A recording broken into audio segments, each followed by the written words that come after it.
Agradeço a presença do Coronel Naime e já faço a primeira pergunta. Como já foram feitas várias perguntas e respostas e muita coisa já foi esclarecido, eu peço respeitosamente ao depoente que tente ser o mais breve possível. O senhor ocupou cargo de confiança no ex-governo Agnello Queiroz? Sim, senhor. Fui subsecretário de Administração Geral da Secretaria de Turismo durante 2 anos. Qual partido ele era afiliado? Qual partido o governador era afiliado? Era do governador Agnello Queiroz, do PT. PT. Sim, senhor. Então, posso concluir que todos os cargos que Vossa Excelência assumiu na sua longa carreira na Polícia Militar foi graças à sua capacidade técnica, porque fez parte desse governo, do governo passado PT, então sempre as escolhas em seu nome foram com base em sua capacidade. Excelência, eu participei de praticamente todos os governos do Distrito Federal, independente de partido, inclusive no governo Hollenberg eu participei no governo Perfeito. Arruda, e sempre fui pela capacitação técnica. Perfeito. As suas férias foram deferidas no dia 5 de janeiro pelo Coronel Klepter? A minha licença-recompensa foi deferida a contar de 3 de janeiro, publicado no dia 5. Pelo Coronel Klepter? Pelo Coronel Klepter. O Coronel Klepter que autorizava outras licenças como essa e férias? Depende de quem o senhor está se referindo. Por exemplo, do comandante do CPME, que estava de férias regulares, ele tirou férias que já estavam programadas há 1 ano, então não precisa de autorização. Perfeito, mas a sua foi o Coronel Klepter. Mas a minha tem que ser porque ele era meu superior imediato. Perfeito. No dia 6 de janeiro nós tivemos a reunião para a organização do Plano de Ações Integradas, que está aqui nas minhas mãos, a ata e o resultado dessa reunião. E aqui eu quero, inclusive, fazer uma sugestão muito respeitosamente à relatora, que ela possa ler o documento na íntegra. Não adianta receber apenas dossiês já prontos e ler frases isoladas. Nós precisamos ler o documento na íntegra. Por exemplo, nós temos aqui, na ata da reunião, a informação que eles tinham. Informou que houve uma diminuição do número de pessoas no acampamento do SMU, mas que não é possível determinar o alcance dos movimentos. Que existe preocupação quanto às caravanas, mas que inicialmente a informação da inteligência é que a adesão do movimento é baixa, mas que é preciso estar atento para que não haja um aumento da adesão e surpreender IOAs. Essa era a informação que a polícia tinha. E aí tem o plano B da polícia, junto com os demais órgãos inclusive do governo federal que estavam presentes nessa reunião. Qual que era o plano B? Que se houver maior adesão de ônibus ou caminhões, outras providências serão tomadas, como o fechamento da Praça dos Três Poderes. Solicita também que seja realizado reforço das portarias e da segurança dos prédios federais. Ou seja, tem a informação A, que é de acordo com a informação que se tinha. E aí o plano B, olha, se tiver um aumento do número, nós temos que tomar outras medidas.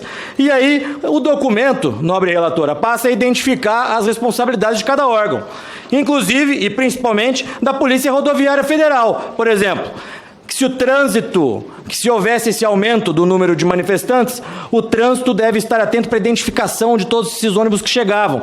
E essa seria uma responsabilidade da PRF. Isso está aqui, nessa ata. A PRF é subordinada a quem, Coronel Naime?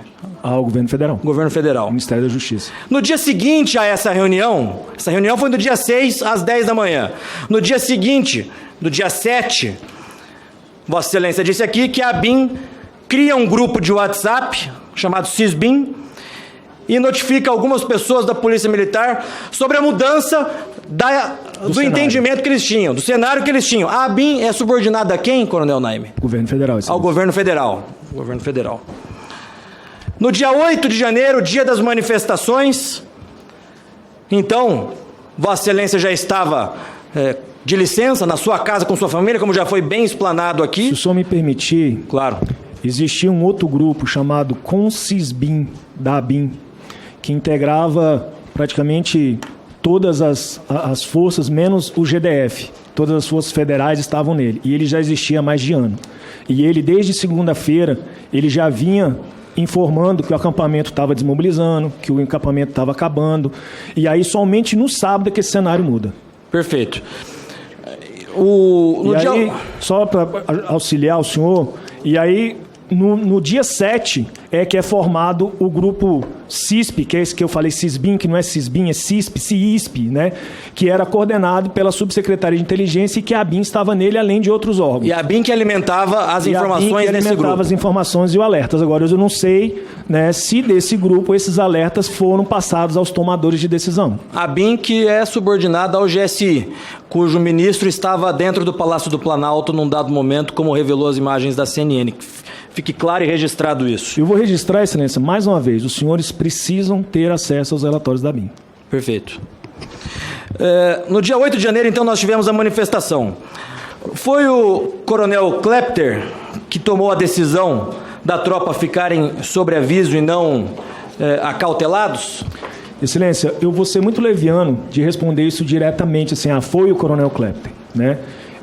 Mas ele era o responsável pela operação no dia? Na grande realidade, o responsável pela operação no dia era o Comando de Policiamento Regional Metropolitano. Cujo responsável era? Era o coronel Casimiro. Ele era o responsável, né? Feliz ou infelizmente, o comandante-geral foi para o teatro de operações, né? A partir do momento que o comandante-geral pisa no teatro de operações, ele é o comandante, né? Mas a responsabilidade de planejamento, a responsabilidade de mobiliar a esplanada, pelas informações de inteligência que tinha até o momento do planejamento, e aqui cabe ressaltar aos senhores que o expediente da Polícia Militar Administrativo, dos planejadores, de quem planeja, na sexta-feira, é matutino, é de 7 da manhã às 13, porque nós empregamos esse efetivo administrativo normalmente às sexta-feira à tarde para reforçar o policiamento. Então, esse planejamento que foi feito logo em seguida à reunião, ele dava que pelo volume, pelo que estava sendo relatado, sim, seria do Comando Regional. Mas a minha pergunta é, no dia 7... A ABIN notificou a Polícia Militar de que houve uma mudança de cenário. No dia 7, quem era o responsável pelas operações? Era o Klepter? No dia 7? Exatamente. No dia 7, as informações que foram passadas nesse grupo CISP, eles foram repassados à subsecretária de inteligência, que deveria, né, em tese, deveria ter informado ao secretário de segurança, e foram repassados ao coronel Reginaldo, que era o chefe da inteligência da PM, que deveria ter passado ao coronel Fábio Augusto, que era o comandante-geral, e não ao coronel Klepter. Perfeito. No dia 9 de janeiro, o coronel Klepter, ele é promovido a comandante-geral. E no dia 10, Vossa Excelência é exonerado pelo senhor Ricardo Capelli, então interventor. Então fica claro, nobre relatora, que o interventor federal, ele simplesmente tirou a senadora Damares, algumas pessoas da secretaria, e promoveu justamente aquelas pessoas que eram os responsáveis, os verdadeiros responsáveis pelo dia 8. Isso está cada vez mais claro. Mas agora, coronel Naime, eu gostaria de abordar rapidamente, nesse pouco tempo que me resta, sobre o dia 12. Porque Vossa Excelência disse aqui do contexto, 12 de dezembro, do contexto da prisão do índio Sererê. Nós sabemos que o ministro Alexandre de Moraes havia determinado a mudança da diplomação, da data da diplomação do presidente Lula, do dia 19 para o dia 12. E Vossa Excelência relata que a Polícia Federal parou o ônibus em que o índio estava, entra dentro do ônibus, retira o índio lá de dentro e segue para a Polícia Federal, fazendo com que o ônibus e os demais presentes ali fossem atrás do índio para a sede da Polícia Federal, é isso? Sim, Excelência, positivo. Vossa Excelência relata também que as pessoas tinham técnicas de guerrilha, é isso? Quando eu cheguei no teatro de operações, isso já era por volta de 19 horas, 20 horas, porque eu já me encontrava no lado oeste da cidade.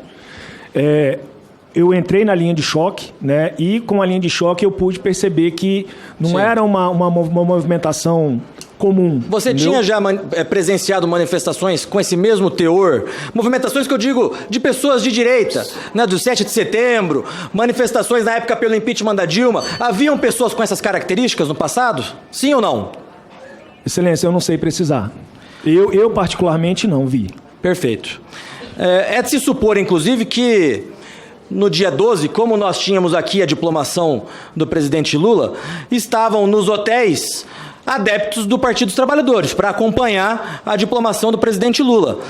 Eu quero finalizar deixando uma pergunta. Será que é por isso que esse plenário rejeitou os requerimentos 183 e 351 que pediam o nome e a relação de todos os hóspedes nos hotéis de Brasília do dia 10 ao dia 13, porque o coronel Naime disse aqui categoricamente que os responsáveis pelo dia 12 não estavam no acampamento, estavam nos hotéis. E esse plenário, através da articulação do líder do governo, o senador Randolfo Rodrigues, rejeitou os requerimentos de informação em que nós solicitávamos a relação dos hóspedes em Brasília do dia 10 ao dia 13. Nós iremos reapresentar.